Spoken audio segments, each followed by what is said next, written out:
같이 읽도록 하겠습니다. 같이 읽습니다. 오직 성령의 열매는 사랑과 희락과 화평과 오래 참음과 자비와 양선과 충성과 온유와 절제니 이 같은 것을 금지할 법이 없느니라. 아멘. 한 번만 더 기도드리겠습니다. 사랑의 아버지 하나님, 이 시간도 성령 하나님께서 함께 하시고 도우셔서 오늘 우리 의장하신 하나님의 온전하신 뜻을 깨달아 알 수 있도록 은총을 더하여 주시옵소서. 감사하며 예수님의 이름으로 기도드립니다. 아멘.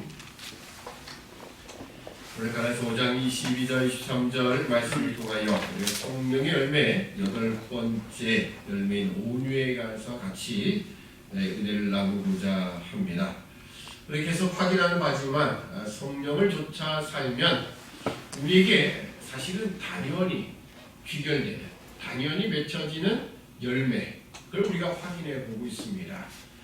이걸 거꾸로 얘기한다면 어떻게 된다고 했죠? 이런 열매가 우리 안에 있는가를 확인함을 통하여 나는 성령을 좇아 사는구나, 이걸 거꾸로 역으로 확인할 수 있다는 거예요. 반면에 이런 열매들이 없다, 물론 그 앞에 있는 육체의 일들이 현저하게 나타나는데 그런 거는 없는 것 같은데도 불구하고 이런 열매가 만약 우리에게 제대로 맺혀지지 않는다면 우리는 아직 성령을 좇아 사는 사람은 아니다라는 겁니다. 물론 성령을 좇아 사는 것과 육체를 좇아 사는 것은요, 사실 이 둘 중에 하나밖에 되지 않습니다.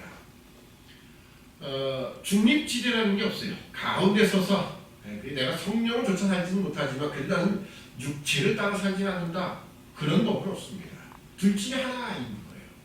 그러니까 중립지대가 없으면 결국 우리가 성령을 좇아 살지 않으면 내 안에 이런 열매들이 나타나지 않는다는 것은, 물론 이것이 처음부터 완벽하게 다 맺힌다 그런 건 아니라고 그랬죠.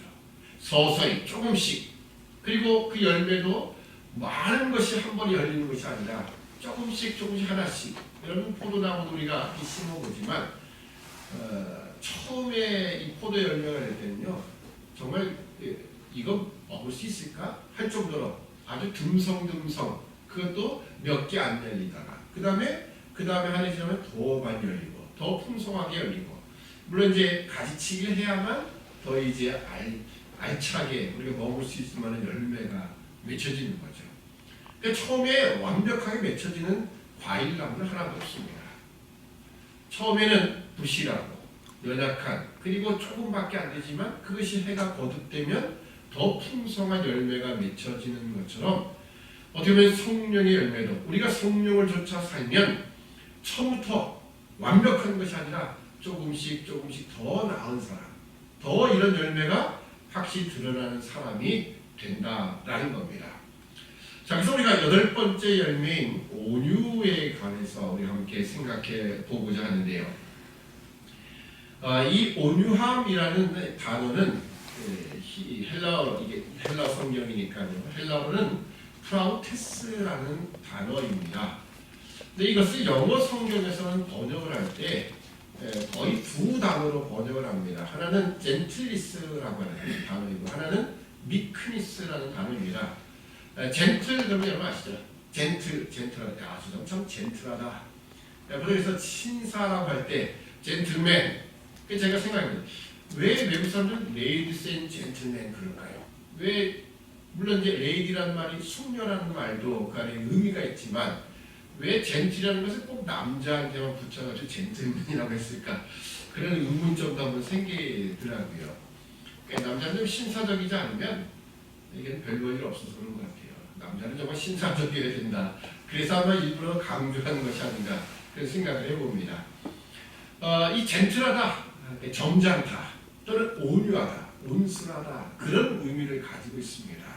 그러니까 여기 오늘 성경이 번역한 그대로 온유하다, 이런 표현이 이 프라우테스라고 하는 단어의 1차적인 의미이고요. 이것을 킹 제임스 번역, 영어 성경은 미크니스라 이렇게 번역을 했습니다. 사실 미크니스도 우리말로 번역할 때 온유하다 이렇게 번역을 해도 돼요. 근데 조금 의미는 다릅니다. 미크니스가 갖고 있는 단어 속에는요, 이런 의미가 있습니다.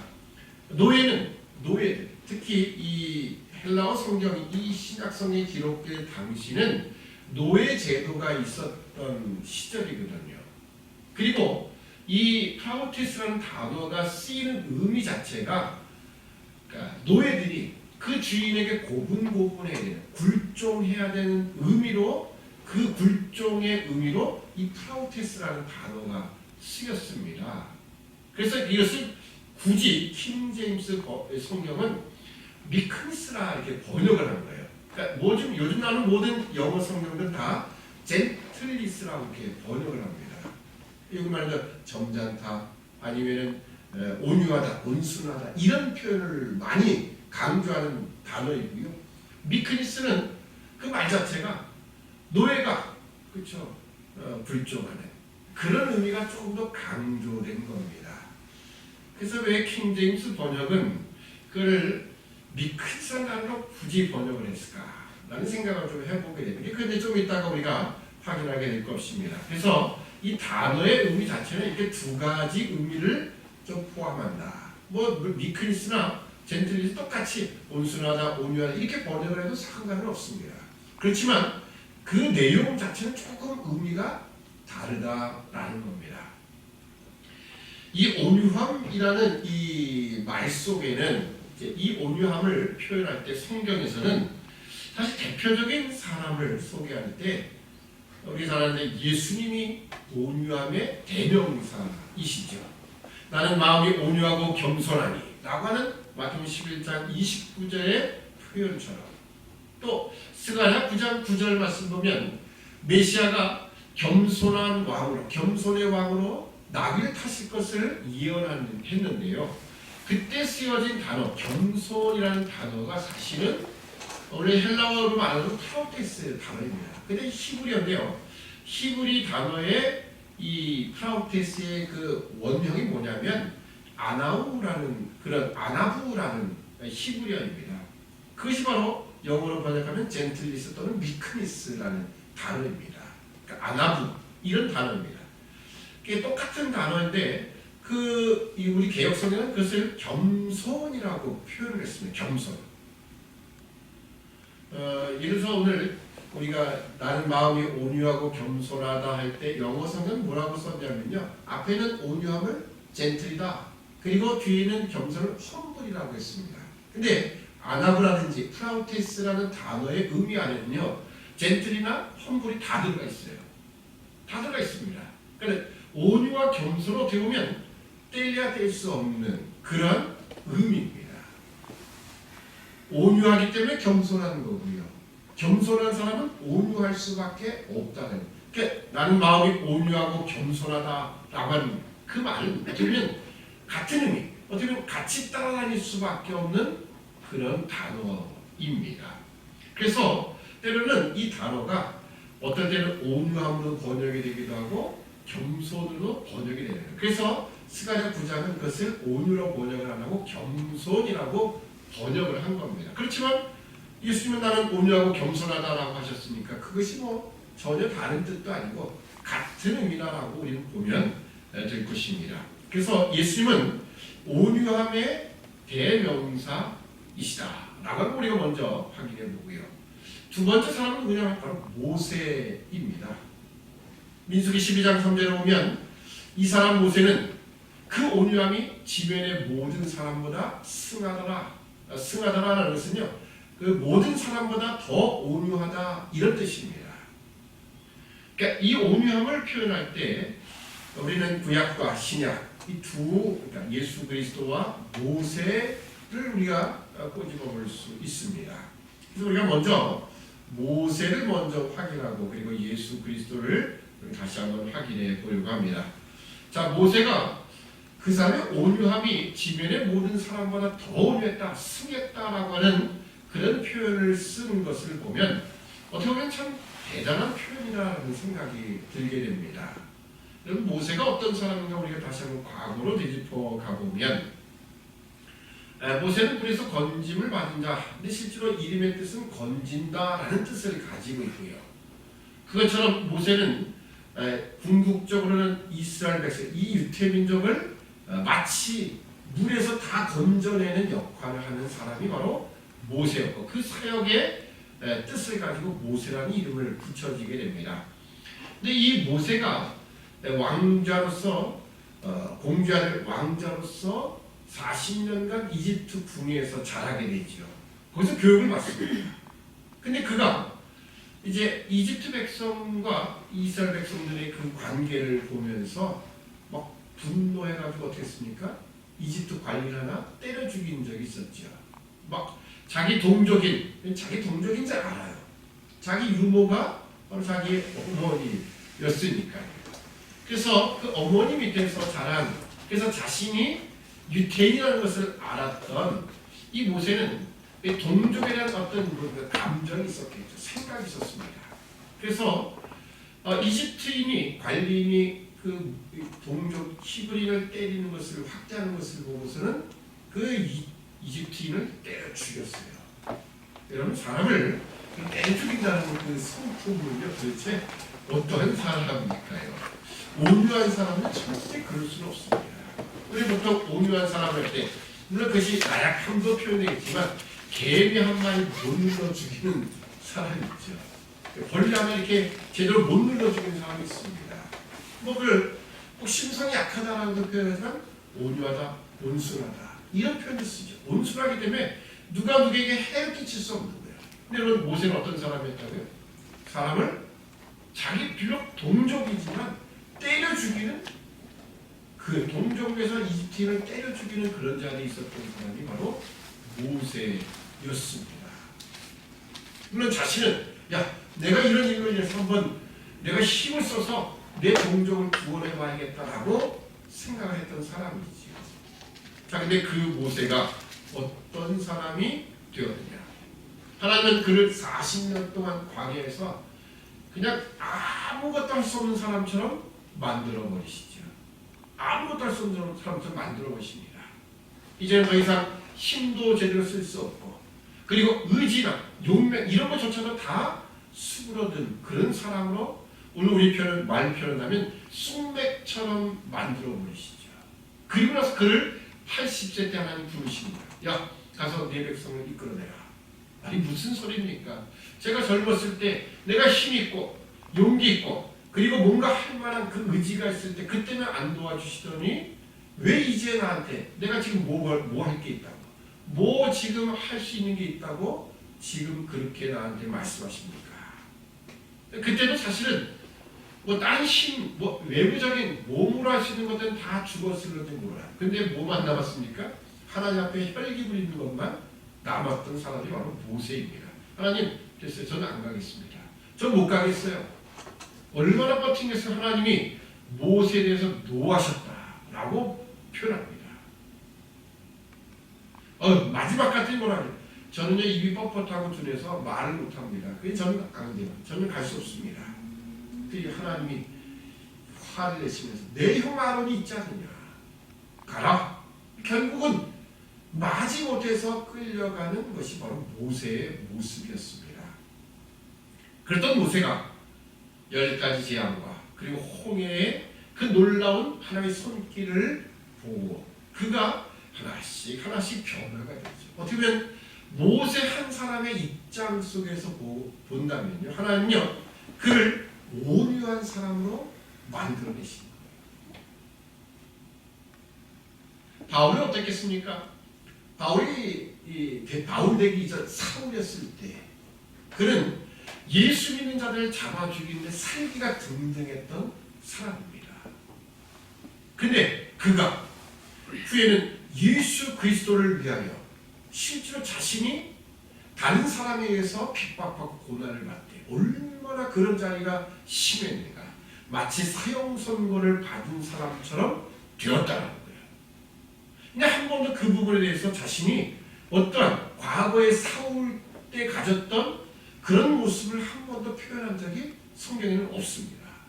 어떻게 보면 너무 묵묵히 도살장에 끌려가는 양처럼 마치 예수 그리스도가 그렇게 하셨던 것처럼 그런 모습만을 보입니다. 어떻게 보면 바울도 그런 온유함으로 변화된 사람의 한 대명사지요. 물론 바울이 온유하다라는 표현은 성경에는 없어요. 그렇지만 모세의 모습과 비교해 보면 충분히 그럴 수밖에 없다는 거죠.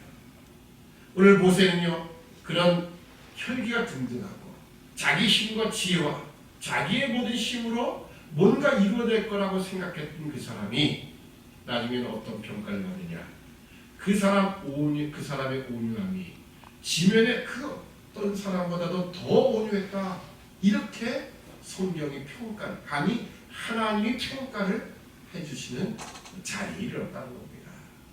어떻게 보면 이 온유함이라고 하는 것은 하나님 우리를 성령을 조차 살 때 훈련하심을 통해서 얻어지는 그런 열매일 것입니다. 여러분도 한번 여러분의 과거를 한번 쭉 돌아가 보시면 될 것 같습니다. 특히 어떤 이 목사님들 중에서도 아주 그냥 너무 강하신 분들이 있어요. 근데 이상하게도 그런 분들이요, 나이가 들면 들수록 많이 약해지셨다. 우리 표현도 그렇게 쓰기로 하면 많이 유해졌다. 이런 표현을 많이 쓰게 되더라고요. 실제로 그렇게 돼요.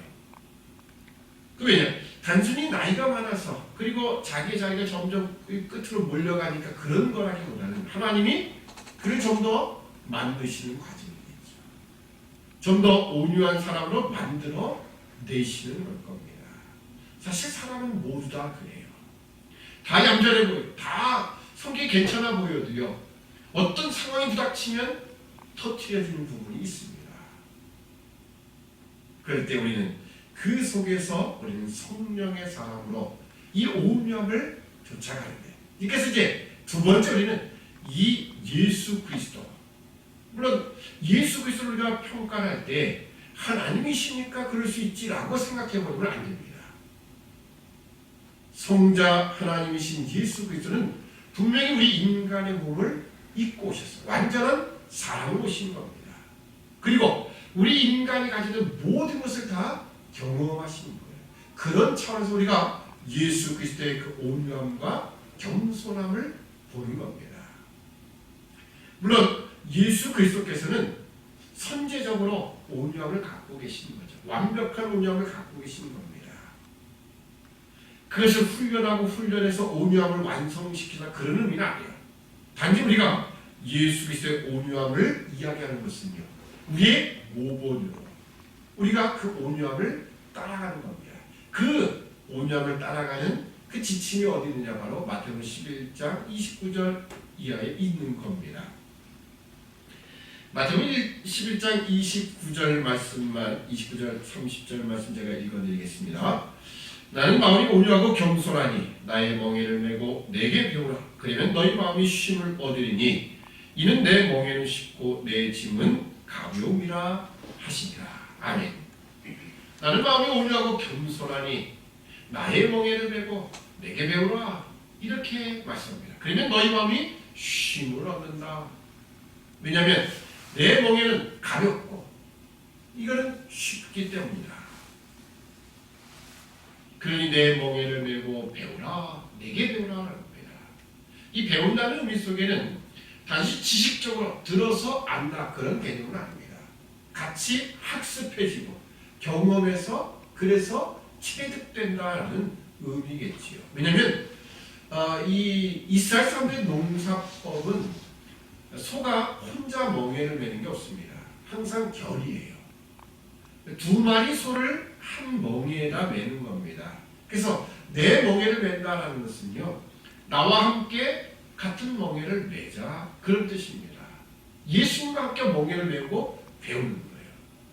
이건 아마 신약 시대에 있는 바울 서신의 표현으로 빈다면 예수 그리스도 안에서 그리스도와 함께 그런 표현이죠. 내가 그리스도 안에 그리스도와 함께라는 표현입니다. 나는 그리스도 안에, 그리스도는 내 안에 계시는. 그래서 바로 우리가 그리스도 안에서 가지는 훈련, 그 중에 바로 멍에를 맴을 통하여 우리는 온유함과 겸손함을 배우게 된다라는 겁니다.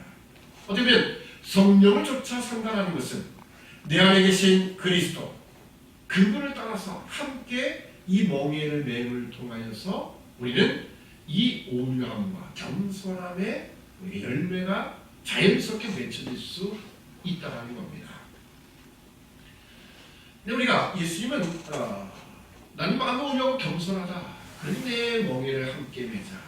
내게 배우라. 그럼 너희 마음이 쉼을 얻는다 라고 합니다. 우선은 예수님의 멍에가 무엇인지 우리가 먼저 기억을 해야 됩니다. 예수님의 멍에가 무엇이었을까요? 그 멍에를 함께 지자고 했잖아요.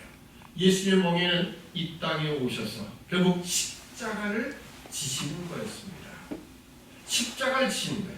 이 십자가를 지심에 하나님께 전적으로 온유함으로 겸손함으로 순종을 하시는 거죠. 자, 여기에 순종에 온유함과 겸손함이 들어가느냐라고 말할 때는요, 이것은 내가 하나님의 명령을 따라 산다고 해서 이것이 나에게 아주 부담합니다. 마음에 거리낌이 있거나 이것은 뭔가 마음에서는 동하지 않는데 어쩔 수 없이 한다? 그런 개념이 아니라는 거예요. 나는 전혀 억울하지 않다라는 개념입니다. 그것이 바로 이 멍에를 매면서도 나는 마음이 온유하다, 겸손하다라고 표현하는 거예요.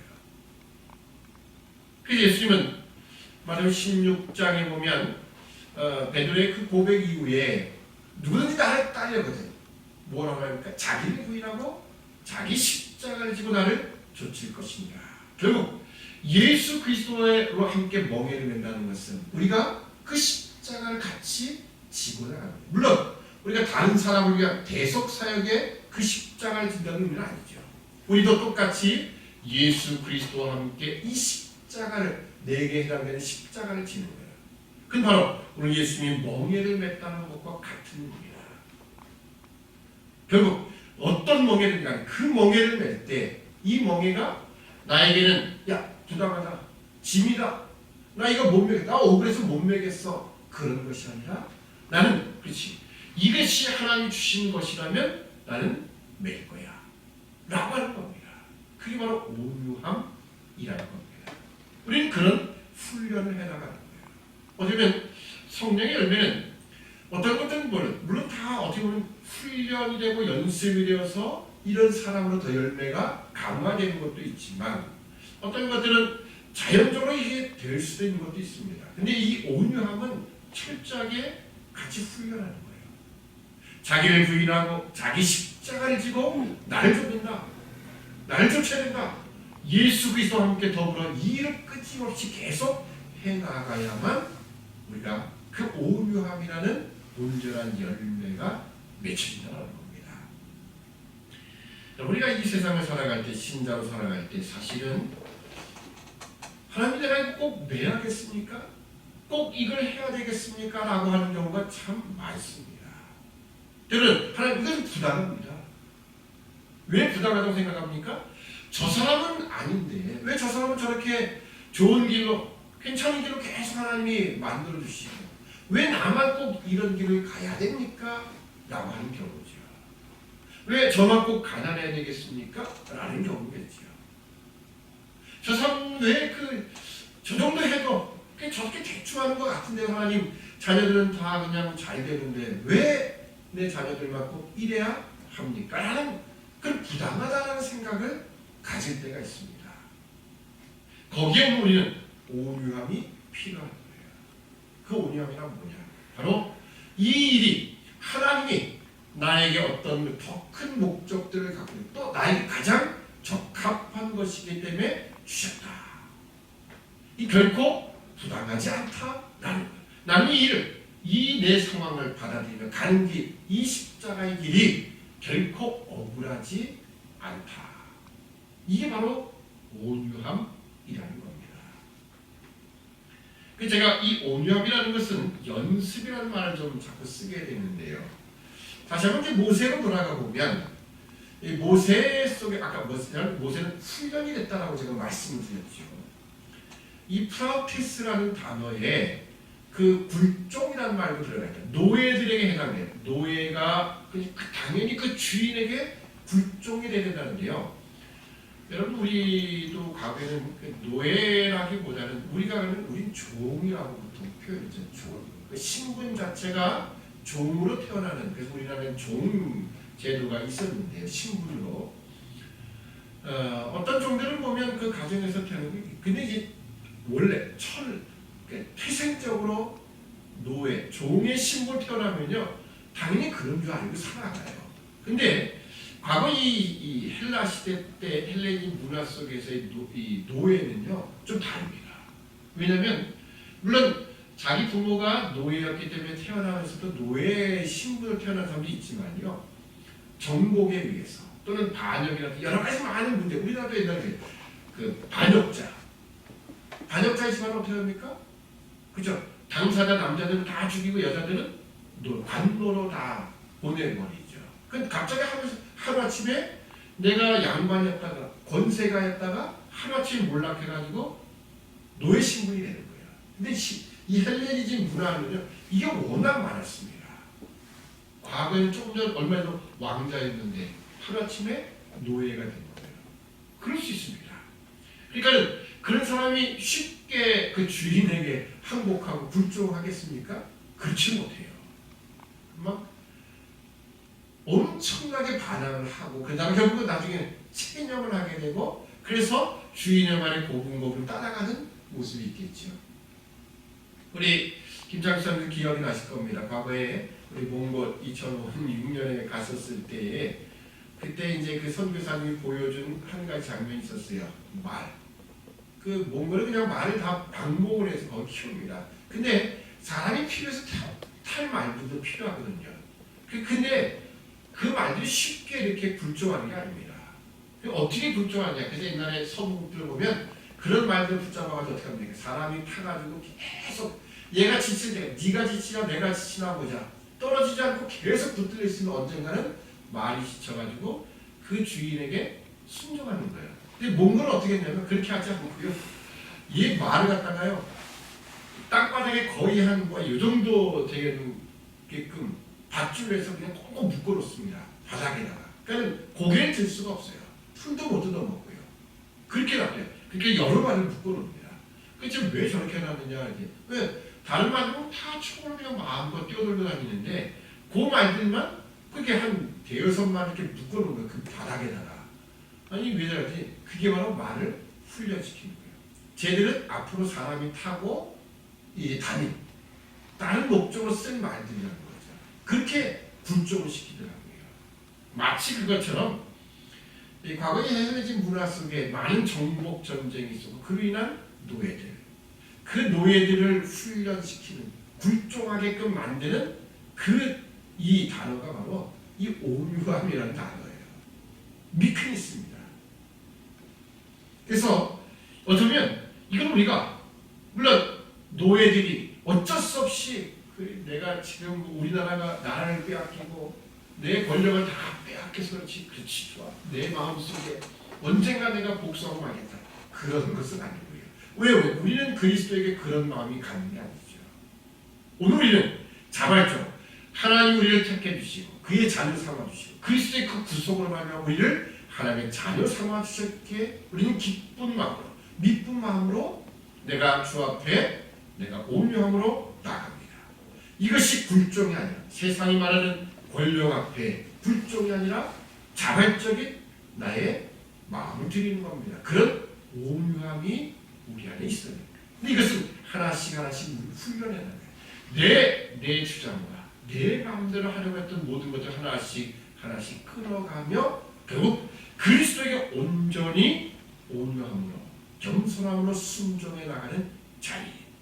그것이 바로 성령을 쫓아 사는 사람에게 조금씩 훈련해서 그 열매가 더욱더 커지는 그런 열매로 맺혀진다는 거예요. 그러니까 여러분에도 아마 온유함의 열매는 단지 성격이 온순하다, 그걸 뛰어넘어서 내가 가진 모든 것들을 주 앞에 드릴 수 있는, 그래서 이 프라우테스라는 단어는요, 자기 역량 모든 것들을 다 내 주인을 위해서 쓰는 사람으로 바뀌는 것, 그게 바로 온유함입니다.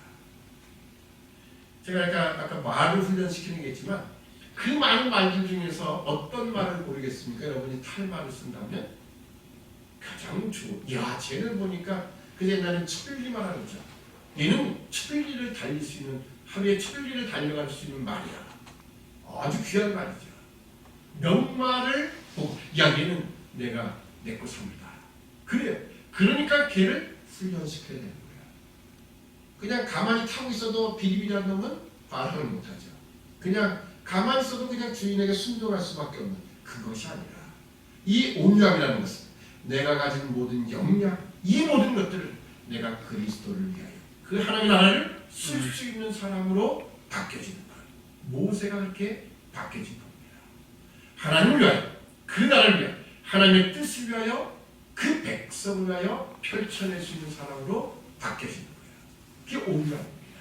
오늘 우리에게는 이런 온유함의 열매가 맺혀져 있는 것입니다. 여러분이 그런 열매로 여러분이 성령을 쫓아 사는 것을 다시 한번 확인하는, 그래서 그것을 더욱더 크게, 더 많이 풍성하게 맺히는 여러분 모두가 되기를 주의 이름으로 축원합니다. 기도하겠습니다. 사랑의 아버지 하나님, 은혜와 사랑을 참으로 감사합니다. 오늘 온유함, 성령의 열매로서 우리가 우리 안에 얼마나 맺혀졌는가를 우리가 확인해 보기를 소원합니다. 단순한 성격적으로 온순하다, 온유하다 이런 표현을 넘어서서 오늘 우리가 가진 모든 역량들을 그리스도와 하나님을 위해 쓸 수 있는 사람으로 우리가 바뀌어지는 것. 오늘 그리스도 안에 그리스도를 위하여 우리가 우리 모든 것을 기꺼이 내릴 수 있는 진정한 성령의 사람으로 우리가 자리매김할 수 있도록 은총을 더하여 주옵소서. 이를 위하여 자기를 부인하고 자기 십자가를 지는 일에 이것이 이 내게 주어진 십자가 결코 부당하거나 못마땅하고 나만 왜 이래 됩니까가 아니라 기꺼이 하나님의 뜻에 따라갈 수 있는 기쁨으로 따라가는 우리 믿음의 백성 되도록 도와주옵소서. 감사하며 예수님의 이름으로 기도드립니다. 아멘.